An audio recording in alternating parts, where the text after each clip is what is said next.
speak, but I should say that the title of my speech, which is either the history of the future or else the future of history, I'm not sure which, that title was made up by a madwoman.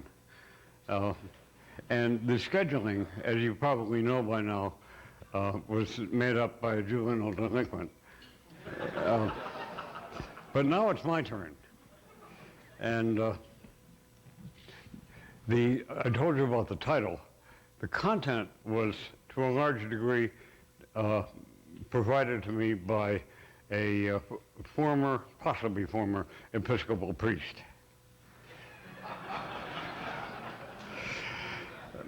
Richard Thiem.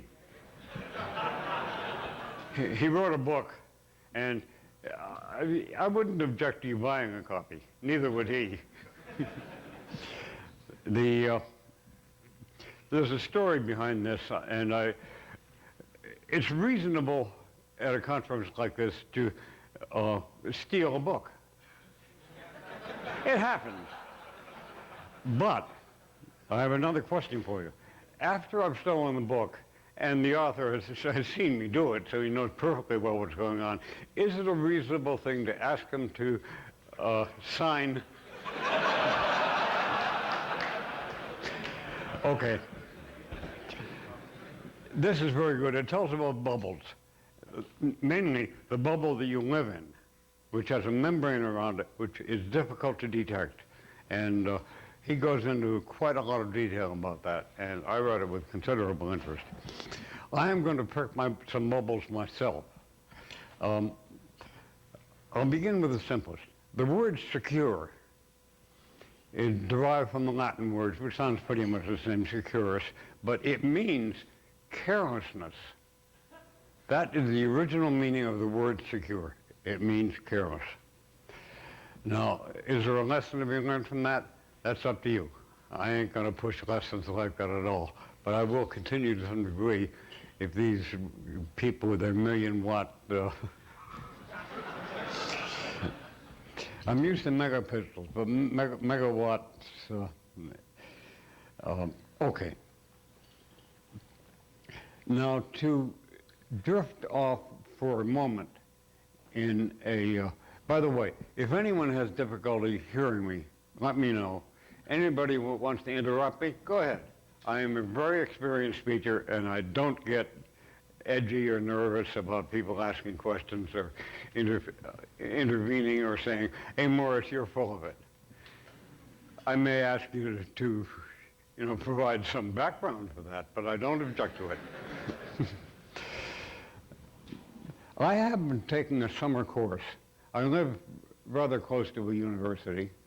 I think in Dartmouth, right, which is somewhere in the boondocks of northern New Hampshire. And I've been taking a summer course which is centered around the Bill of Rights. And in this case, I had a bubble around me that had to be pierced because I've always thought the Bill of Rights, hey, that means people can say things and you can't get prosecuted for saying things and it's not illegal to. But the Constitution, came into force in about 1789. They didn't get the Bill of Rights into it, though many people wanted it. And the Constitution was actually approved with the understanding that the Bill of Rights, which are the same as the current Bill of Rights, would be entered into it within a year or two. And in fact, it was. The Bill of Rights, I think, was enacted in 1791. I may be off by a few years on some of these things, but not much. But about 2 years after the adoption of the Bill of Rights, the country got into some difficulties, which led the administration right at the beginning of the ratification of the Constitution to suspend the Bill of Rights. It stayed suspended for some medium number of years, 5 years, something like that. Then things settled down for a bit until the administration of, God help us, Abraham Lincoln, who again effectively abolished the Bill of Rights, or at least freedom of speech, for a few years, right toward the end of the Civil War. Well, it couldn't be much towards the end, of course, because he got shot. But is it okay to tell sick jokes? The sick joke is, aside from that, Mrs. Lincoln, how did you like the play? That's really sick. Okay, but the event I'm talking about, for those that actually want to run down any of these things, the first law I talked about in the 1790s was called the Alien and Sedition Act, and it made it a crime to criticize the government or the actions of the government. The second one was the suspension of habeas corpus, and those of you that ain't lawyers, don't either know or care what the Bill of Habeas Corpus is, but it certainly puts an end to freedom of speech in many important ways. Thirdly, the third event of this sort was around the time of the beginning of World War I, when, what's his name? My mind is drifting off, but it must be Woodrow Wilson. Passed an act which had the same general effect, and the effect on the Bill of Rights was this made it a crime to criticize the government. And then that lasted for a bit, faded out around the end of World War II, and now we have the Patriot Act.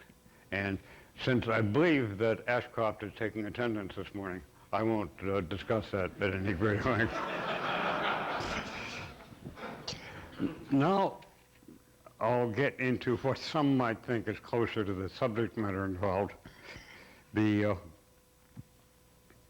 told you where the talk came from and where the title came from.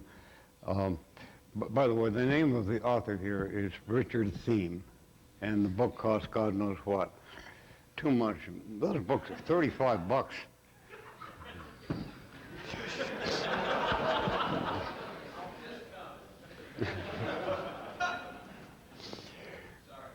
Are you here?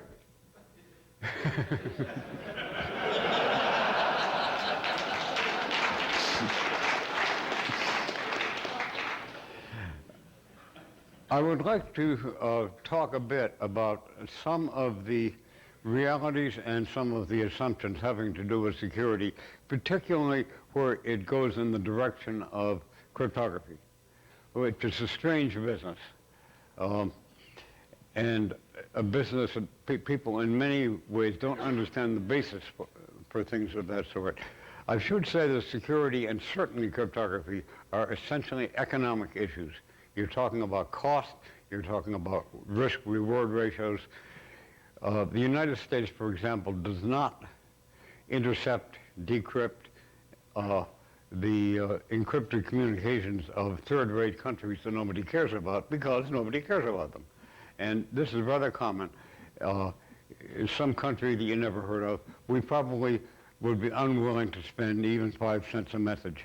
I'm not too far off, by the way, to decrypt their traffic because there's no possibility really that it would be of any interest to anyone. On the other hand, other countries, and you can imagine what they are, some of the larger countries that are not necessarily friendly to the U.S., we are willing to spend a great deal of time and money interpreting their messages. But it is economic, and because of that, you're constantly in the intelligence business dealing with risk and risk-reward ratios. You don't spend a buck to intercept and decrypt a message that's worth a nickel. And that is a day-to-day reality in the U.S. intelligence community of dealing with risk-reward ratios. And when somebody comes to me for advice on how they should protect their information or how they should consider exploiting someone else's information, the first questions I ask are, how much is this information worth to you? How much is the loss of this information, how much of a cost is it to the country that you're dealing with? You want these ratios.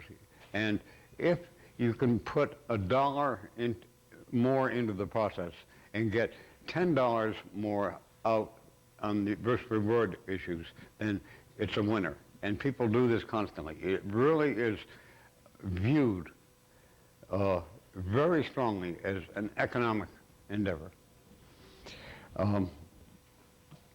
And I tend to know a great deal. By the way, I spent the first 25 years of my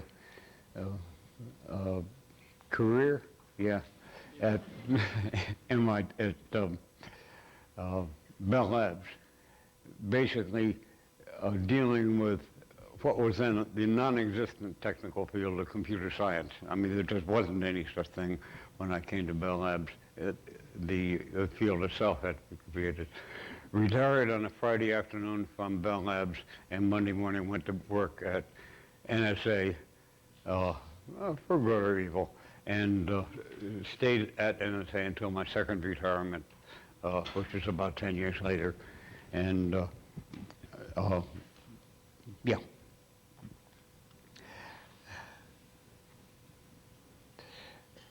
So my field was at the beginning computer science, but gradually changed into a notion of engineering rather than mathematics. And I spent much of the rest of my time dealing with problems that arose. My first job at Bell Labs was dealing with the development of a thing known then as it's changed its name a few times since, but it's the thing that's now called a modem. And when I arrived at Bell Labs, there was no such thing as a modem. People weren't even sure that they could make one. And so I spent the first couple of years there working on development of what later turned out to be modems. They didn't run at the kinds of speeds that we deal with. And we started out then, I remember the big day with all kinds of backslapping and handshaking when we got 300 speed modems going. And it gradually, or perhaps not so gradually, I don't know how much modems run at now. I mean, it's just quadzillions of things. But now, people often ask me in the security area, has there been a lot of, have things changed a lot over the time that I've been dealing with it, which is now about 40 years? And the answer that I have to give people is, really it hasn't much. I see people in many ways, people doing development, research, attacking the same problems by and large as they were attacking 30 years ago. People are still writing learned papers about intrusion detection, but learned papers about intrusion detection go back almost unchanged for 30 or 40 years with very little change in the technical background of what's going on. What has changed is expectations. The expectations of what you expect from a gadget or a system. And the change really has been this perceptual change in perception rather than change in the underlying technical content. What I'd like to look at just for a bit is some particular examples. We all have heard an immense amount about what was done at Bletchley Park in England with the decryption of codes coming out of the German Enigma machine. And it's characterized as a great, wondrous application of theory to the decryption of encrypted messages. And it was done by some very brilliant people in the UK who were doing some very high-class mathematics to get these methods decrypted. But that's not quite the story. In going into more detail in the story, one of the necessary things that we and the Brits did to keep decrypting Enigma messages was simply to steal copies of the machine. I mean, we would send people out with the deliberate intention that they would, for example, the Germans were critically dependent on knowing what the weather was going to be a few days from now. because of aircraft operations, they could only send their fighters out when there was reasonable weather. Well, they had to find out the weather, and in order to be able to predict the weather a few days in advance, they would anchor some ships out around Greenland or Iceland or places like that, which were places where they could actually get a good view of what the weather would be like 2, 3, 4 days later. And these weather ships, when they broadcast the weather reports, encrypted them with the Enigma. So where do you get an Enigma? Well, hey, you send a destroyer out to sink the weather ship and bring back the Enigma and the latest key lists for it. And this was done constantly. I think we played that game about 3 or 4 times, and the Germans never really caught on to what was going on. So that is one aspect that really doesn't have much cryptographic content in it. There were other when we stole machines, for example, if the Brits sank a German ship of any importance, they would always go on board instantly and get the key lists for the next month or two, constantly done. Another kind of thing that happened, which had a strong effect on cryptography, is that, for example, a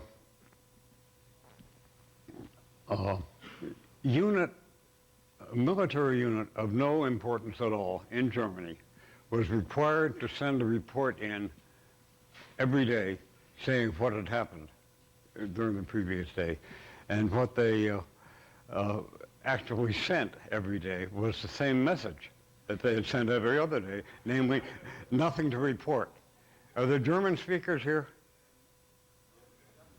Yeah, nichts zu melden, which just means nothing to report. And so the Allies would get this message, which now they knew in plain text form and ciphertext form, which makes life much easier to work with when you've got the plain text and ciphertext is the same message.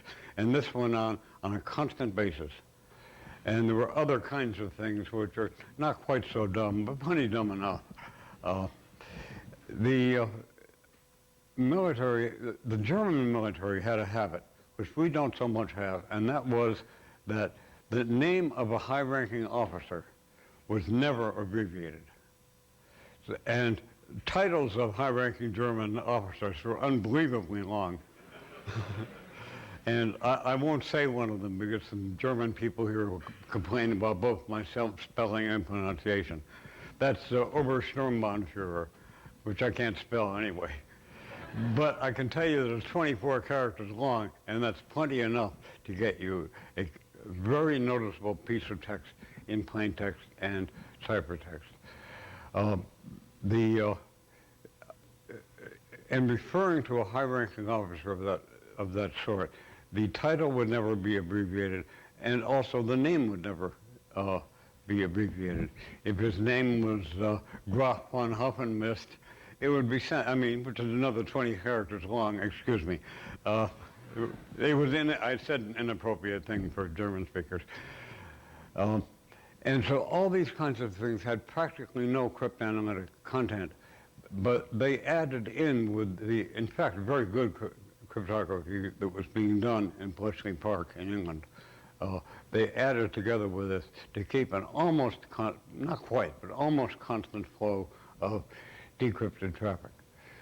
Now, I don't mean to imply, and you shouldn't get the impression that in some way the German people dealing with communications were dumb. Well, maybe they were dumb, but we were just as dumb. For example, there was a British code used by the British Navy during World War I, and we knew during World War I that the Germans were reading that code, and we still used it in World War II. Did we send important messages? Well, the messages were sent in that code, which is Admiralty Code number 2, if you care about it. detailed the route of convoys across the Atlantic. Okay?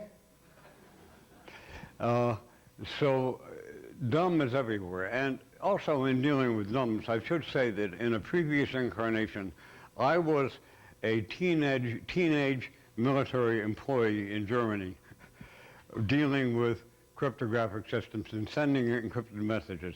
And did I care much about the accuracy of that messages, or was I worried about what my girlfriend was doing that night? Well, hey.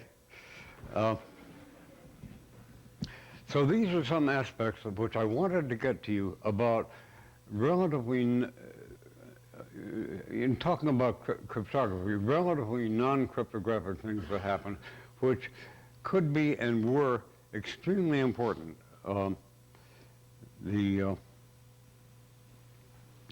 progress of the war.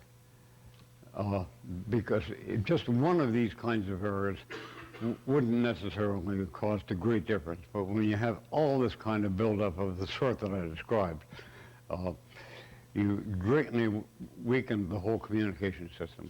And this did happen, and it happened in a fairly constant way.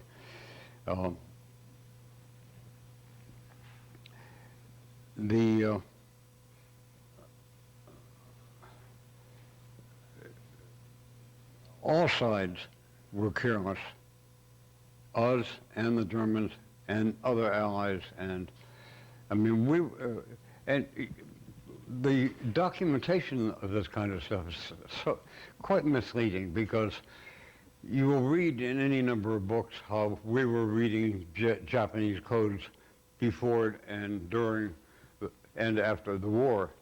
But what they don't tell you in these books is that the Japanese were reading our codes too. Okay? We were reading the German codes from the Enigma, but the Germans were reading our codes from a machine that we had that was actually very similar in design to the Enigma. So that there's things are not as plain and straightforward as you might expect. Things are all mixed up with this kind of consideration that carelessness was almost universal. I mean, I was a teenage code clerk. And did I care about this stuff? Oh yeah, but not terribly much. I had other problems on my mind. And this is almost universal. And screw-ups happen all the time. Another example of the kinds of things that happened is during World War II, all sides, US, UK, Germany, used machines of one kind to make their codes, to encrypt their messages. And in fact, all three of them were rather similar in design. So you look at one, look at the next, and you say, well, obviously the same guy designed this one as that one, which is generally true.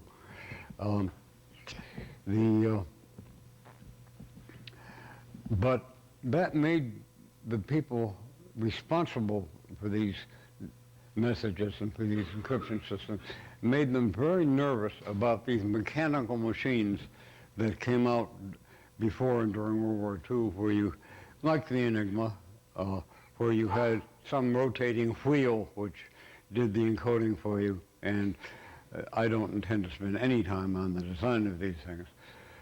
But people got very nervous about that kind of machine protecting their communications. And what they did instead was look for and found much better methods of encryption.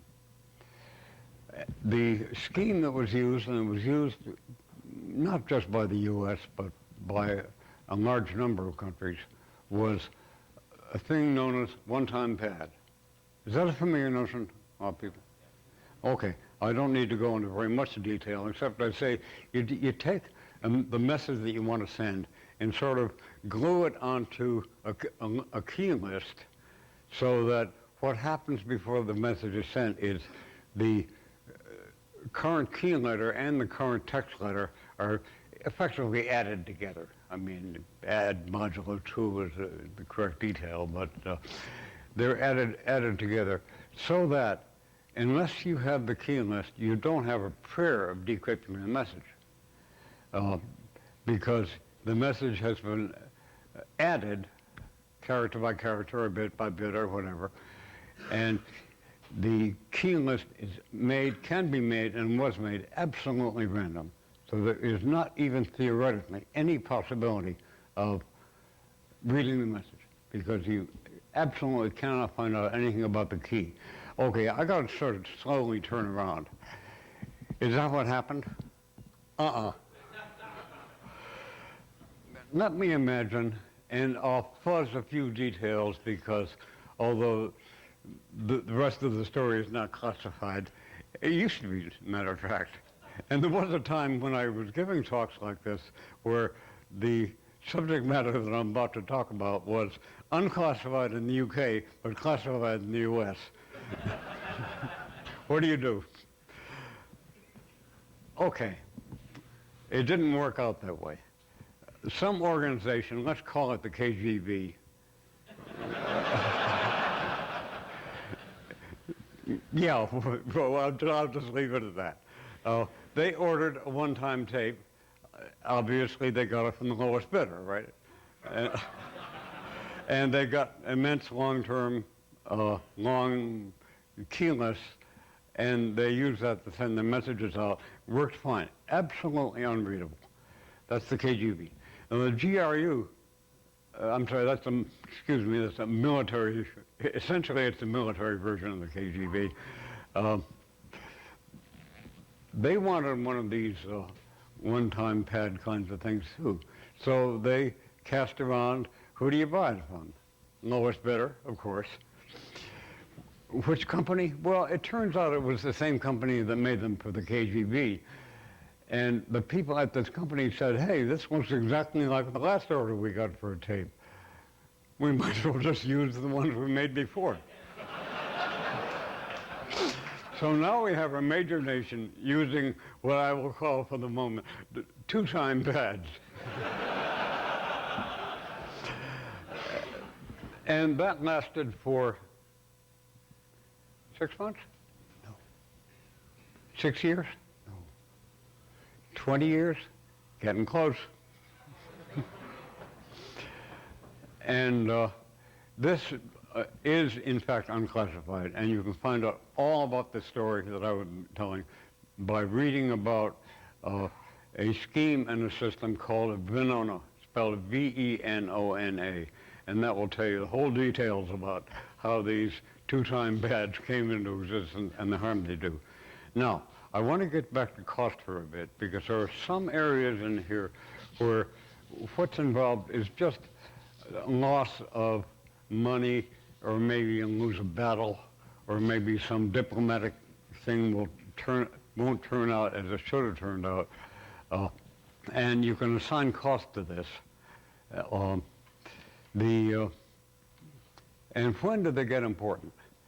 My own view, and having been rather close to some of these things for a period of time, is when you begin to talk in terms of human lives, you're getting serious. And did any of these things like Venona actually threaten people's lives? Yeah. People, for example, in the U.S., whose names are related, is it Rosenberg? Yeah. They were basically betrayed because of this two-time pad kind of business. And so there were, in fact, human lives involved, and that can happen in a lot of circumstances. It's not particularly unusual. It really does happen. And it's at that point where I begin to find a lot of difficulty in talking about risk-reward ratios when people getting killed on one end of this thing. Is it bothersome? Yes, it's very bothersome.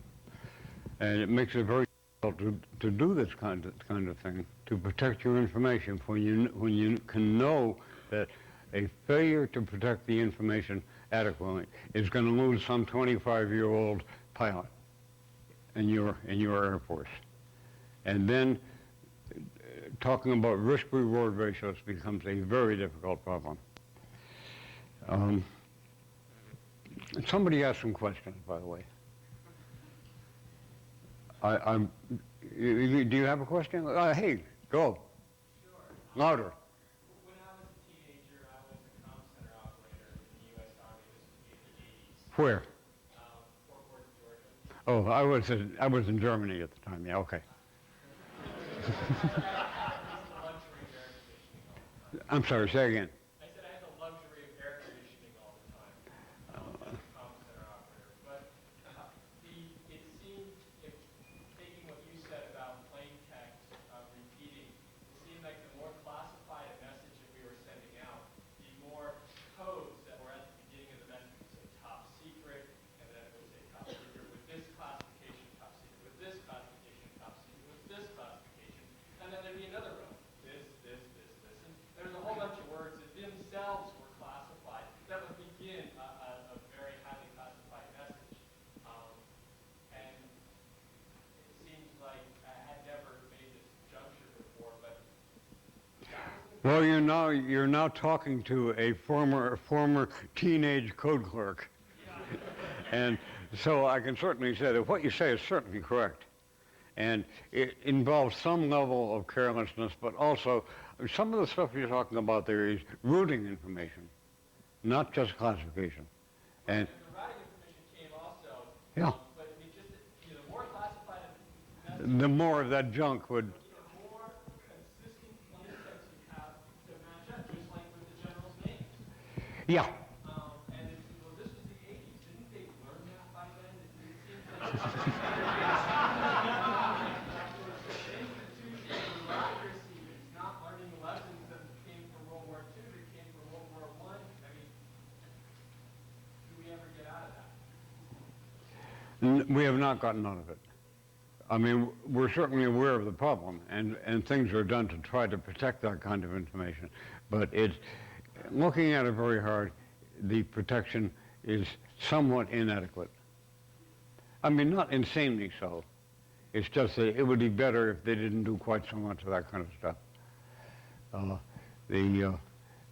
mean, when a document is secret, it's likely to say secret on the top of it, S-E-C-R-E-T. You can't avoid that particularly. And so what you come up with is all secret messages have a beginning that in plain text looks damn near the same. It says secret. And it's bound to happen to some degree. And some steps are certainly taken to try to avoid the damage of that kind of thing. But I wouldn't say that's the worst kind of thing that happened. Do the names Walker and Whitworth ring a bell? I mean, these are people, by the way, for those of you that don't know about it, who were selling relatively important U.S. codes for money. And one of the problems was they didn't charge enough. No, that's real. That's a very important consideration, because to just sell secrets is one thing, but at least if you sell a secret worth $1 million, you ought to be charging $1 million for it, so it costs the enemy. You want that cost to be placed on your opponent. And when Walker Whitworth was selling this stuff at bargain basement prices, they did not, in fact, cause the cost to our opponents that should have been caused by the value of the information. Yeah. Sure. Do you have any comments on electronic voting controversy right now? That's sort of a middle ground. It's not purely economic, but it's not really human life, but it's sort of a, the losses if you do it improperly. Was it Boston or Chicago that where the notion vote early and often came from?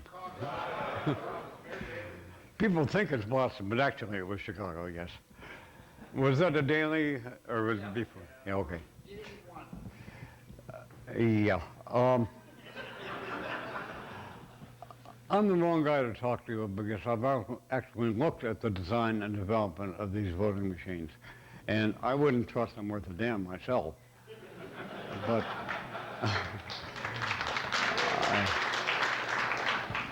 I think we're going to run into quite a lot of problems with that. Mostly the taking away paper, the fact that you don't have a permanent record available of what happened, but there's just some electrons floating around in some machine that does God knows what. is a dangerous way to live. It's 20 of? How can this be? I'd like to take a 5-minute break. You want to come to me, argue with each other, go and do it. Or, no, I'll give you a problem. This is a long-term problem and a hard problem, but if you work on it and make any progress you can see, you'll find yourself much smarter at the far end than you were at the near end.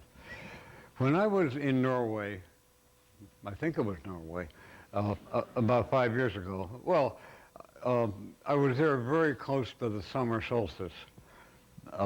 So I was wandering around the town at 2 o'clock in the morning, and there was plenty of light out. Hey, if you're in a place like that and you come to a sign which says Murmansk 60 kilometers and it points south, and I asked the lady, what country is this? And she scratched her head for a bit, and she said, well, I think it's Norway. Well, I said, well, who plows the streets? Well, Norway does, but we have to pay them. So there is a triple boundary in this town that I was in between Norway, Finland, and Russia. But what I did there was I had a card about wallet size that I stuck into a machine. I punched in 4 digits into the machine, and it gave me about 2,000 crowns, whatever the hell that is. Now, there are a lot of participants in that transaction. When I put a card into a machine, punch in a pin, and it gurgles for a while, and finally it gives me a fairly large amount of money. There are a lot of participants in that transaction. The bank that owned the machine that gave me the money, it gave some money away. That bank wants it back. The pin is necessary to convince my own bank that I'm me. But I don't want my pin to be broadcast all over the world. My bank in the U.S. Has really, it hasn't given out or taken in any money really, but there's a lot of credits involved here that it needs to be, somebody needs to charge somebody else for, the having more money available, even though there was actually no cash transfer. And the problem that I have in mind is, who are all the participants in an ATM transaction? And what do those participants need to satisfy their problems? And how is that in fact done? And in a general way, does the ATM system actually work in some reasonable sense? To which the answer is, by the way, is yes. The ATM system damn well works with extremely high reliability and accuracy. It surprises me. That's quite a bit different from voting machines, as it turns out. And I'm going to sit down and rest my voice for about 5 minutes. Do whatever you like.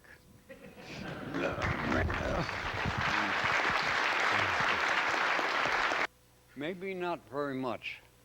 Or Kazakhstan? Are these important?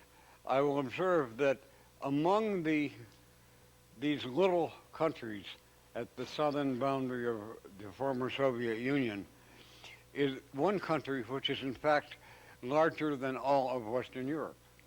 One country, called Kazakhstan. Also, Kazakhstan has the greatest investment in its own infrastructure of any country in the world. They have an enormous amount of oil, and they're working their butts off to get that stuff out of the ground. So, is there a change here? I guess it is a change. Does it respond to your question? Who asked? Did that respond in any way to your question? I meant it to be a partial and a somewhat defective response, but a response just the same. I mean, who in the world has ever heard of Tajikistan? Who cares? But hey, we might be sending soldiers there next month. So many of these things have changed or haven't changed. The U.S. is going to have to accept the fact that the world is a different world from what it was 40 years ago. They'll have to. They haven't yet. We've been screwing up in some ways. Oh, damn it, Ashcroft is here again. One might think that we're screwing up again by not paying the proper attention to countries that are really not countries, that are run by warlords and don't have particularly fixed boundaries. And we have to deal with them in a somewhat different way than we have dealt with places in the past. And I won't speak of any religious issues. That makes things a great deal messier. In most of the places I mentioned, you go into a grocery store and what you say first is Allahu Akbar. And it's almost a necessity to speak Arabic all over Eastern Asia. Strange, but true. Another trivia question, and then I'll quit. Afghanistan borders on 6 other countries. Can you name them? This is a son of a gun. You might get 4 or 5. Shall I tell you the one that you missed? You missed China. Yeah. Well, I was sure you would miss China. And can I quit now? Yes. Did you have fun? Great. Thank you.